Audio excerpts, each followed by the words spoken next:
દેવભૂમિ દ્વારકાના દ્વારકા ખાતે શાંતિ સુલેની બેઠકનું આયોજન। દેવભૂમિ દ્વારકાના દ્વારકા ખાતે અયોધ્યા રામ મંદિરના નવનિર્માણ મંદિર ઉત્સવ ઉજવાઈ રહ્યો છે, ત્યારે તેના અનુસંધાને આજ રોજ દ્વારકા પોલીસ સ્ટેશન ખાતે દેવભૂમિ દ્વારકા જિલ્લા બધા જ આગેવાનો, વેપારી ભાઈઓ, સમાજના આગેવાનો, પત્રકાર મિત્રો વગેરે લોકો સાથે રાખી દેવભૂમિ દ્વારકા જિલ્લા પોલીસ વડા નીતેશ માંડે સાહેબની અધ્યક્ષતા હેઠળ એક શાંતિ સુલે બેઠકનું આયોજન કરવામાં આવ્યું। જ્યારે આ 22 તારીખના રોજ જે રામ મંદિર લોકો પ્રાણ પ્રતિષ્ઠા મહોત્સવ ઉજવી રહ્યા છે, ત્યારે તે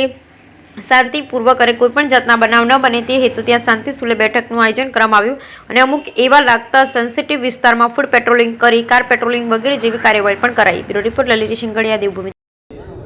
કાલે 22 તારીખે અયોધ્યામાં જે રામ મંદિરનો પ્રાણ પ્રતિષ્ઠાનો જે કાર્યક્રમ છે એના અનુસંધાને અમારા રાજ્યમાં શાંતિ બની રહે, અમારા ખાસ કરીને દ્વારકા ટાઉન, દ્વારકા જિલ્લા વિસ્તારમાં એના હેતુથી છેલ્લા 7-8 દિવસથી પોલીસ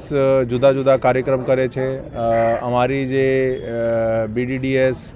એસઓજી ટીમ છે એ જુદા જુદા જગ્યા જે છે એને એન્ટી સેબોટા ચેક કર્યા છે, કોમ્બિંગના આયોજન કર્યા છે, હોટલ ચેક બધું કાર્યક્રમ કર્યો છે।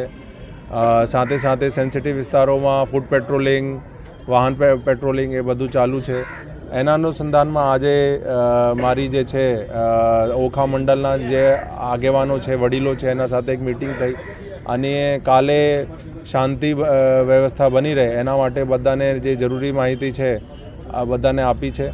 અને મારા બધાને આગ્રહ છે કે કાલે જે છે અમારા મેઇન હેતુ જે છે રામ રાજ્યનો